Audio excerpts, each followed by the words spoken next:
was a set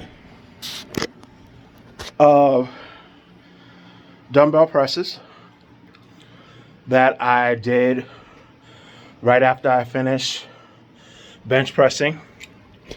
If you remember last week, I was doing the dumbbell press with a standard hand position, pressing up, and then for the last 3 or 4 sets, I would twist at the end.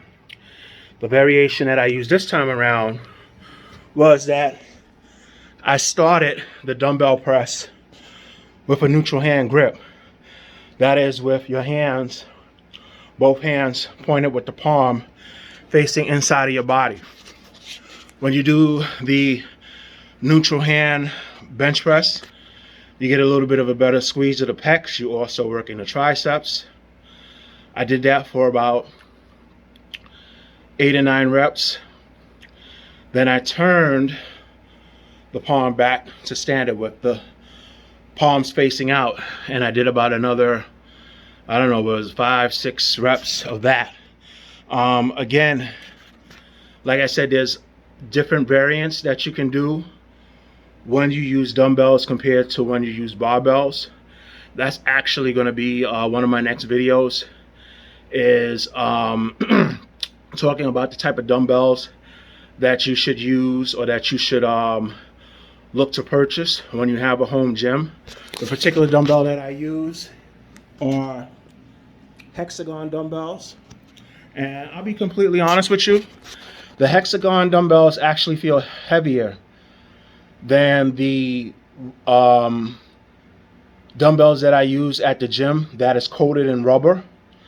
I don't know if that's because of the shape of the dumbbell, because most of those dumbbells are shaped like saucers around disc, whereas this one is shaped like a hexagon and it has no rubber coating. But for some reason, the Hexagon always feels like it's a little bit heavier. Tomorrow is actually going to mark 1 month since the last time I've been to my home gym, that is my outside gym. The last workout that I had at my local gym, at my home gym, would have been on March the 15th. Tomorrow is going to be April the 15th.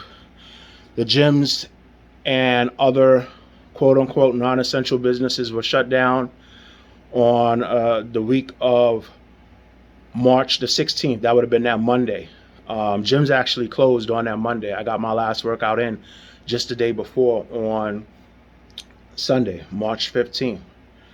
I'll be honest with you, I don't know how much longer I'm going to be down here in the home gym as far as it being my primary source for working out. They're talking about reopening the country, possibly reopening some of the states as early as May 1st.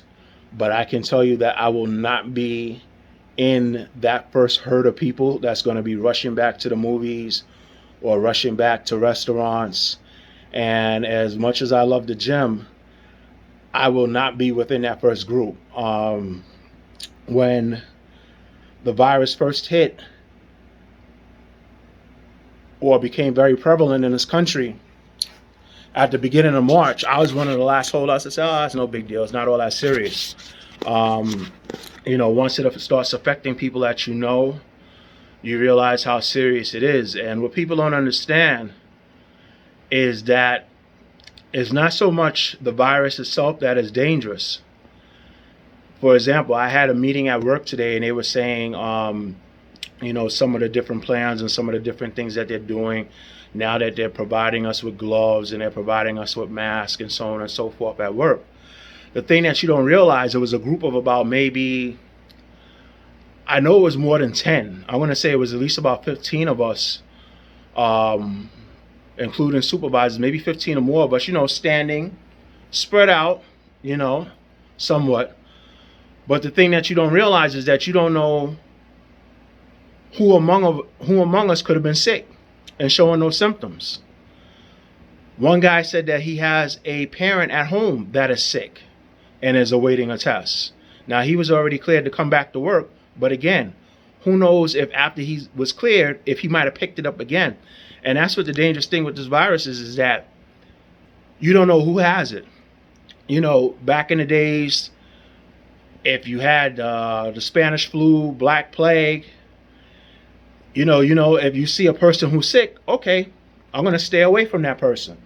But the dangerous thing with this virus is that, somebody can be perfectly healthy looking, no symptoms, no cough, no headaches, no anything. And this person can actually spread it. Even a zombie apocalypse probably would be a little bit easier. At least you know what a zombie looks like. Hey, let me either outrun this guy, or shoot him in the head like they do in the movies. But with this, if they do reopen up the country and reopen up the gyms, who's to say who's actually sick and who's actually not? So, you're going to have to be really careful for the next couple of months, probably well into next year, until they can actually get a certified 95 to 100% either a vaccine or some type of treatment. Whereas, God forbid, if you get the virus, you can go to the hospital. Hey, I got this. Okay, here, take 2 of these pills. Here, take this injection, and then it's gone. But it's a very dangerous time. Anyway, just be safe out there.